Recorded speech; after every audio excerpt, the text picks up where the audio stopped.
میں کچھ دن پہلے ایک جگہ تعزیت اور ڈرتا ڈرتا گیا تعزیت کرنے.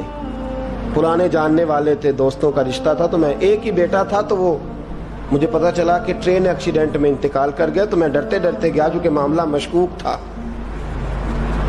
اور جب میں تعزیت کے لیے اندر پہنچا تو ہمارے جو انکل تھے, جن کا میرے دوست تھے, وہ ان کے کچھ عزیز کہنے لگا کہ حضرت جی آپ کے ساتھ والے باہر جا سکتے ہیں؟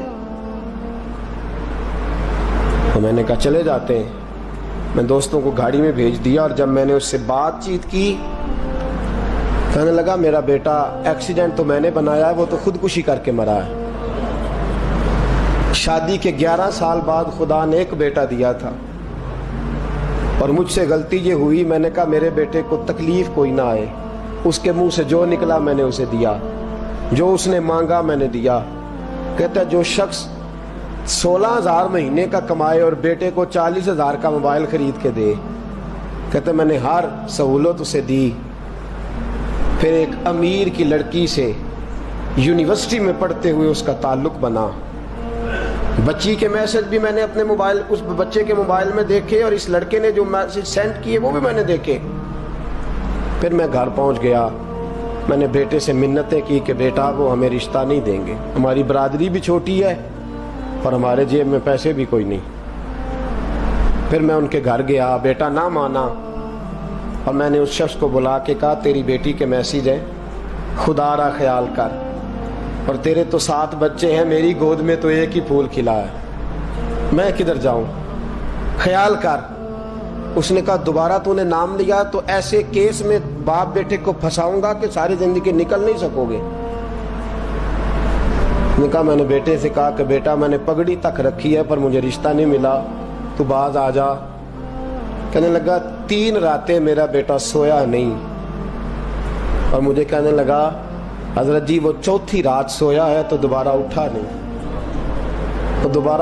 مجھے کہنے لگا مجھے اجازت دو کہ میں اس بیٹی کو بھی قتل کر دوں اور اس کا باپ بھی قتل کر دوں, میرا تو گھر اجڑ گیا نا.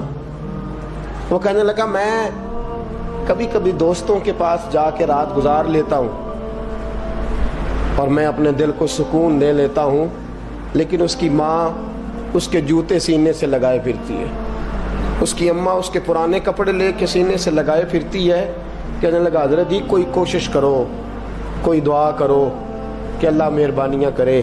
میں کہہ تو نہیں سکا ان سے, لیکن میرے دل میں خیال آیا کہ کس نے کہا تھا کہ بچہ یونیورسٹی میں کو ایجوکیشن میں داخل کراؤ, کس نے کہا تھا کہ اس کے ہاتھ میں آگ کا انگارہ دو.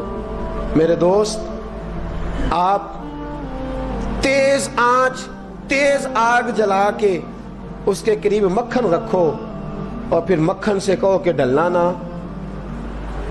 پھر مکھن سے کہو کہ پگھلنا نہ.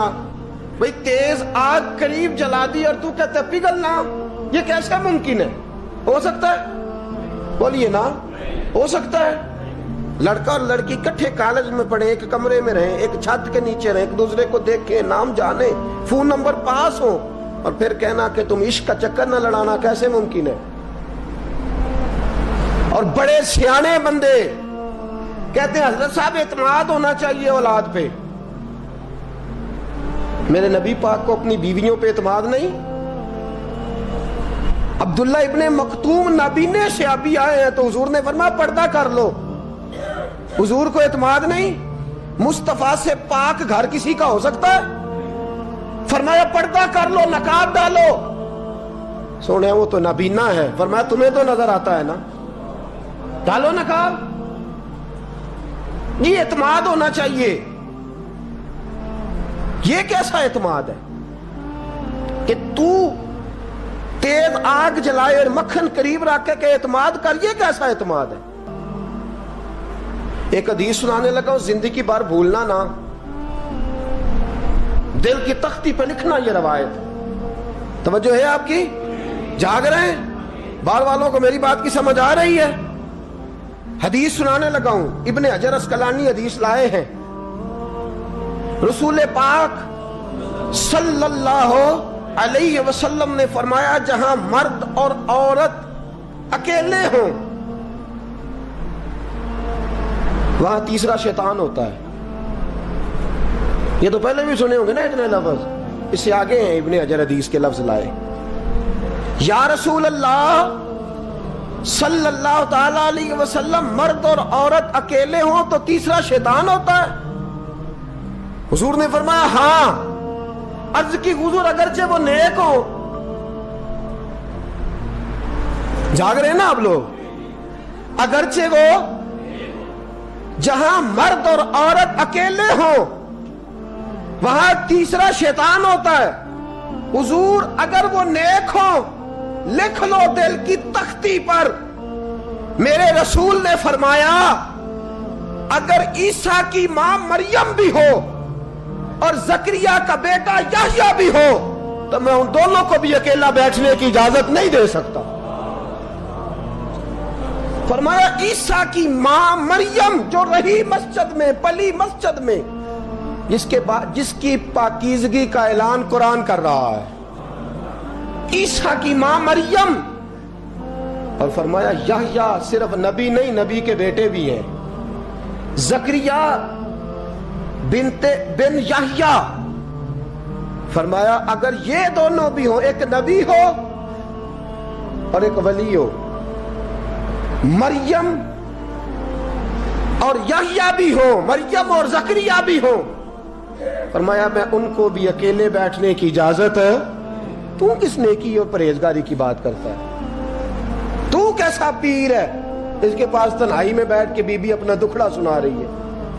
تو کیسا مفتی ہے؟ اٹھا کے لے جا طریقتیں شریعتیں اور جا کے سنبھال لے اپنے جبہ اور دستار میں. وہ کوئی جبہ اور دستار نہیں، وہ گند ہے. اس لیے کہ جو نبی مریم سلام اللہ علیہا کو نبی کے پاس بیٹھنے کی اجازت نہیں دے رہے، وہ پیر کس بات کی مولی ہے جو بیبیوں کو بغیر پردے کے سامنے بٹھاتا ہے؟ اور تنہا بی بی کہتی ہے میرا دکھ سن لے. کس نے اجازت دی ہے؟ اور پھر کہنا تماشا لگ گیا، سٹنڈ لگ گیا. یہ شریعت بیان کر رہا ہوں، رسول اللہ کا فرمان بیان کر رہا ہوں، اور اس سے آگے ہمیں کسی دلیل کی ضرورت بالکل نہیں ہے. پتہ نہیں باپ کو کہ میرا بیٹا کیا کر رہا ہے. اندھی ہے وہ ماں جس کی بیٹی سارا دن نیٹ پہ بیٹھی رہتی ہے، اس کو خبر نہیں کیا ہو رہا. اور جب آگ گلے تک آتی ہے نا، داڑیاں جب جلنے لگتی ہیں تو ہمیں خیال آتا ہے یہ کیا بن گیا ہے. اور جب ماں کا دوپٹہ کھینچنے لگتا ہے نا سگا بیٹا کہ چل میرا رشتہ مانگ، پھر اس کو پتا چلتا ہے کہ یہ تو معاملہ ہی بڑا خراب کر لیا میں نے. میرے دوست، جوانی زیادہ پیسے کمانے کا نام نہیں. اگر تو قیمتی کپڑے پہنتا ہے تو تو جوان نہیں. تو 50 کلو وزن بائیں ہاتھ سے اٹھا لیتا تو تو جوان نہیں. اگر تو ڈگریوں کا ڈھیر لگایا ہے اور تیرا دراز اور الماری بھر گئے ہیں تو تو جوان نہیں. اور اگر تو نے اپنے خاندان اور معاشرے میں اونچا افسر بن کے نام کما لیا تو جوان نہیں. جوان اس کو کہتے ہیں جس کی جوانی پاکیزہ ہوتی ہے. جوان اس کو کہتے ہیں جس کی نظر جھکی ہوئی ہوتی ہے. جوان اس کو کہتے ہیں جو حیا کا پتلا ہو. جوان اس کو کہتے ہیں جو شرم کا پیکر ہو. جوان اس کو کہتے ہیں جس کی نظر سے معاشرے کی بہو بیٹیاں بچی ہو. جوان وہ ہوتا ہے، جوان بھی ہو پاکیزہ بھی ہو. جوان وہ ہوتا ہے کہ میرے رسول پاک نے فرمایا صبح قیامت اللہ عرش کے سیدھے جانب جوان کھڑا کرے گا. 30 سال کا جوان، چڑھتی جوانی، خوبصورت آنکھیں، روشن چہرہ، اس کا وجود طاقت والا. نبی آگے بڑھ کے پوچھیں گے یا اللہ یہ کون ہے جو تیرے دائیں جانب کھڑا ہے؟ اللہ فرمائے گا یہ وہ جوان ہے کہ خوبصورت عورت نے اسے کہا تھا میرے ساتھ منہ کالا کر لے، پر اس نے نظر جھکا کے کہا تھا انی اخاف اللہ. نہ بھائی میں تو اپنے اللہ سے ڈرتا ہوں. فرمایا یہ پاک جوانی والا ہے، یہ حاجی نہیں، نمازی نہیں، یہ ولی نہیں، یہ صوفی نہیں، یہ وہ نہیں جو غوث زماں ہو، قطب دورہ ہو، پیر طریقت نہیں، مفتی وقت نہیں. یہ خالی جوان ہے پر پاک جوانی لے کے آیا ہے. یہ خالی جوان ہے پر پاکیزہ جوانی لے کے آیا. یہ خالی جوان ہے پر اس کی نظروں میں حیا بڑی ہے. یہ پاک، یہ کیا تماشا لگ گیا عشق کا چکر. اور آج جتنی مصیبتیں کھڑی ہوئی ہیں، اس عشق مجازی کے روگ نے کھڑی کر دی ہیں. ہر جوان. ہمارا ایک بچہ تھوڑے دن پہلے اس علاقے کا محمد طیب نام کا شہید ہو گیا. وہ ایک کونے میں رہنے والا, ایک محلے میں ایک چھوٹے سے کونے میں رہنے والا بچہ تھا نا. میرے ساتھ دوست موجود ہیں. صبح سے لے کر ساری رات میں افسوس کرتا رہا میں جنازے میں کیوں نہیں گیا, میں جنازے میں کیوں نہیں گیا. وہ بچہ پاک فوج کا وہ شہادت اختیار کر گیا تو فخر سے سر بلند کر گیا اپنا. لیکن جو بی بی کے لیے ساری رات روتے رہتے ہیں وہ شہید ہو سکیں گے؟ جو ساری رات ٹھنڈ میں کھڑے ہو کے عورت کے ساتھ گفتگو کرتے رہتے ہیں اور جو سارا دن دل میں گند رکھتے ہیں بی بی کے لیے, ان کے ہاتھ میں تلوار آئے گی؟ یہ بہو بیٹیوں کی عزتیں بچا سکیں گے؟ عافیہ صدیقیہ جیلوں میں جل گئی امریکہ کی, اور وہ جب بھی خط لکھتی تھی کہتی تھی کوئی محمد بن قاسم نہیں بچا, وہ کہتی تھی کوئی شہاب الدین غوری نہیں بچا. اور وہ جب بھی, اب تو خیر اس کا ذہنی توازن ہی کام کرنا چھوڑ گیا, وہ بی بی جب بھی خط لکھتی تھی نا اہل پاکستان کو تو کہتی تھی پاکستان والوں بتاؤ کیا تمہارے اندر کوئی بھی خالد بن ولید کا ماننے والا نہیں؟ کیا کوئی نہیں تمہارے اندر جو علی کے نام کا نعرہ لگانے والا ہو؟